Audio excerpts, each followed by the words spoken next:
Hello दोस्तों, कैसे आप सभी। आज हम इस वीडियो में बात करने वाले हैं 10वीं क्लास की मैथ्स के बारे में। और आज हम बात करेंगे प्रश्नावली 3.4 की, यानी कि तीसरा चैप्टर है और उसकी एक्सरसाइज है 4 नंबर एक्सरसाइज है। उसके जितने भी क्वेश्चन है उसके अंदर हम देखने वाले, पहला क्वेश्चन हमने कंप्लीट कर लिया है। आज हम बात करने वाले हैं 3.4 के दूसरे क्वेश्चन में। दूसरा क्वेश्चन क्या दे रखा है कि निम्न समस्याओं में रैखिक समीकरणों के युग्म बनाने हमें, और साथ में उनके हल है वो अस्तित्व है विलोपन विधि से हमें हल करना है। और यदि हम अंश में एक जोड़ दें और हर में एक घटा दें, ये पहला क्वेश्चन है।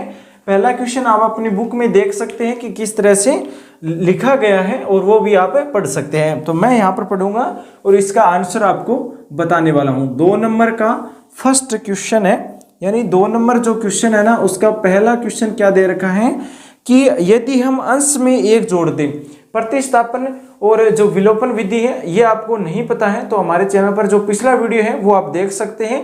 उसके अंदर हमने अलग से बताई है प्रतिस्थापन विधि क्या होती है, विलोपन विधि क्या होती है, तो ये जानकारी आप पिछले वीडियो में ले सकते हैं।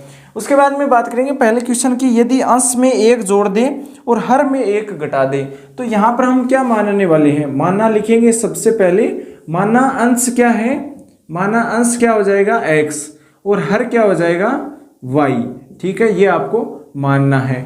मैंने अंश मान लिया x और हर मान लिया y।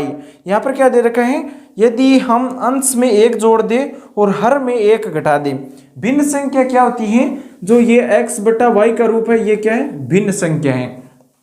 अब इस क्वेश्चन में क्या दे रखा है कि अगर अंश में एक जोड़ दे, ये ऊपर वाला अंश है, इसमें मैंने एक जोड़ दिया। ठीक है, बट्टा में क्या दे रखा है, हर दे रखा है। अगर हर में एक घटा दे तो y में से एक घटा दे, तो इसका आंसर क्या आने वाला है, तो भिन्न एक में बदल जाएगी। जो भिन्न है ना, ये एक में बदल जाएगी। एक का मतलब क्या है, 1/1 में बदल जाएगी। उसके बाद में क्या दे रखा है, यदि हर में एक जोड़ दे तो यह 1/2 हो जाती है। तो दूसरी जो समीकरण है वो इसको छोड़ दीजिए, ये अलग है। ये पहली समीकरण होगी। इसकी जो पहली समीकरण आप हल करेंगे तो इसकी जो पहली समीकरण आने वाली है x + 1, और बराबर में क्या आएगा, ये गुणा हो जाएगा तो y - 1 आएगा, x - y यो प्लस में 2 हो जाएगा। तो ये पहली समीकरण आ जाएगी। अगर इस समीकरण को हम हल करेंगे ना इतने को, तो ये समीकरण हमारे पास में आएगी। इस तरह से तिरछा गुणा करवाना है। ठीक है, उसके बाद में क्या दे रखा है, दूसरी समीकरण में यदि हर में एक जोड़ दे तो यह 1/2 हो जाती है।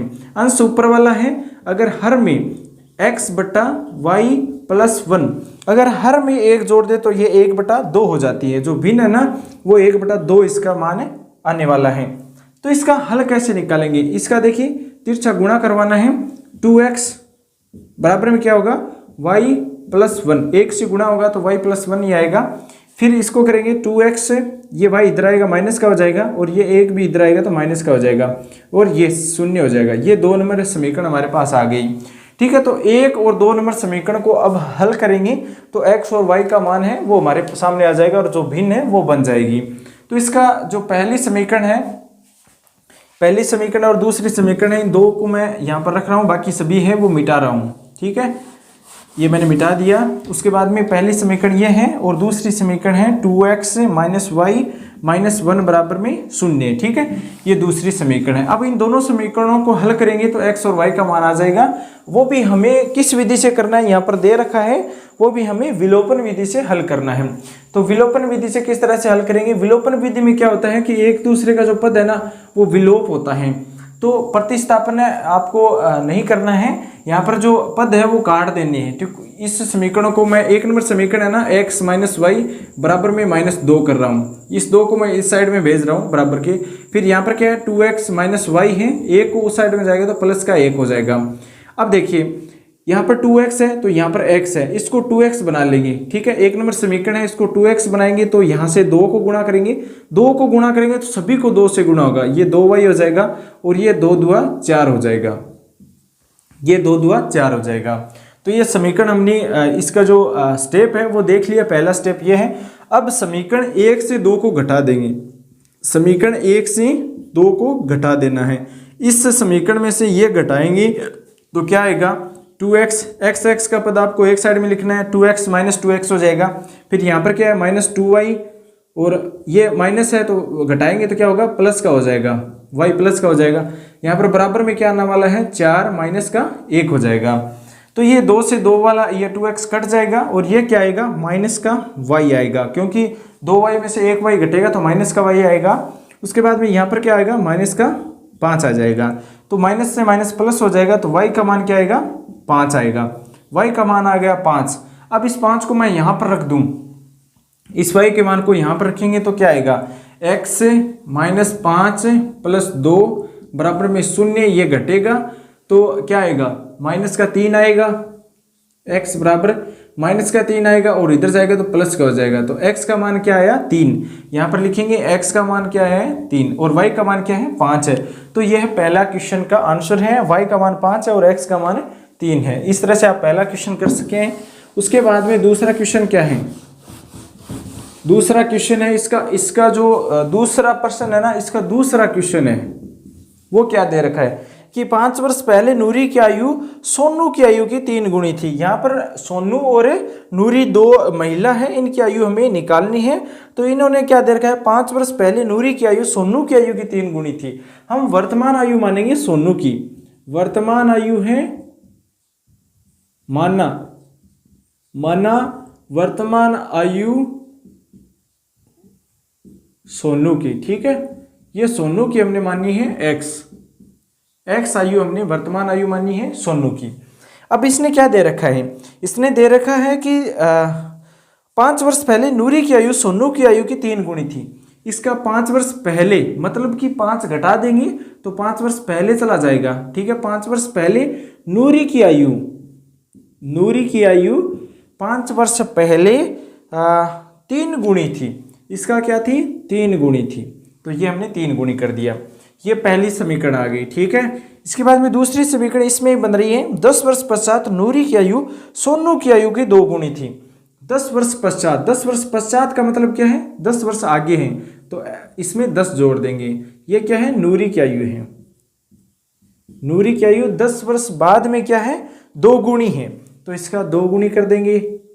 ये 2 गुणी कर दिया, ये हमारे पास आ गई 2 नंबर समीकरण। तो नूरी की आयु यहाँ पर है, नूरी की आयु यहाँ पर है, ये 5 वर्ष पहले की है और ये 10 वर्ष आगे की है।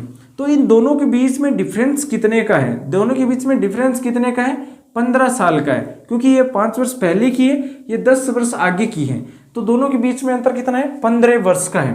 तो अगर मैं इसमें 15 जोड़ दूं, 3x, इसको अंदर गुणा करवा रहा हूँ, 3x माइनस कितना हो जाएगा, 15 हो जाएगा। अगर मैं इसमें 15 जोड़ दूं तो ये आयु आ जाएगी, ठीक है। सिंपल है, क्योंकि अगर दोनों के बीच में अंतर कितने का है, 15 का है। अगर 15 मैं नूरी की आयु में जोड़ दूं 5 वर्ष पहले वाली में, तो वो कितना चले जाएगी, 10 वर्ष आगे चली जाएगी सोनू की आयु से, जो हमें दे रखी है 2x, अंदर गुणा करवा रहा हूं तो प्लस में 20 हो जाएगा। ये क्या है, ये 15 वर्ष पहले है, यानी 5 वर्ष पहले है, तो दोनों के बीच में अंतर कितना है, दोनों के बीच में अंतर है 15 का। मैं इसमें 15 जोड़ रहा हूँ, 3x माइनस 15 और प्लस 15 कर दिया, तो ये आयु दोनों की क्या है, बराबर में हो गई। नूरी की दोनों आयु बराबर में हो गई। यहाँ पर ये 15 से 15 कट जाएगा, ये 2x इधर आएगा, तो 3x में से 2x जाएगा, तो x का मान क्या आएगा, 20 आएगा। ये x का मान 20 आ गया। अब ये मैं x का मान यहाँ पर रख रहा हूँ 20, x का मान रख दिया मैंने 20। तो ये 5 वर्ष पहले है, इनकी आयु क्या है, 5 वर्ष पहले है, तो मैं यहाँ पर x का मान रख रहा हूँ, x का मान है यहाँ पर रख रहा हूँ, तो कितना होगा, 15 हो जाएगा। 15 तिया कितना होता है, 39, सॉरी 15 तिया 45 होता है, तो इसमें क्या होगा, 15 तिया कितना हो जाएगा, 45 हो जाएगा। ये क्या है, 5 वर्ष पहले की है, तो इसमें 5 और ऐड कर देंगे तो क्या आएगा, 50 आ जाएगा। ये 50 वर्ष है इसकी वर्तमान आयु। इसकी जो नूरी है इसकी वर्तमान आयु कितनी है, 50 वर्ष है, और सोनू की जो वर्तमान आयु है वो है 20 वर्ष। तो सोनू और नूरी की वर्तमान आयु दोनों की कितनी हो जाएगी, 50 और 20 हो जाएगी। तो इसका आंसर हो जाएगा, सोनू की आयु 20 वर्ष है और नूरी की आयु है वो है 50 वर्ष। तो ये आपको याद रखना है, इसका आंसर आया है 50 और 20।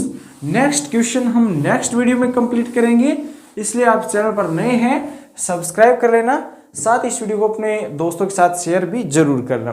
थैंक्स फॉर वॉचिंग, आपका दिन शुभ हो।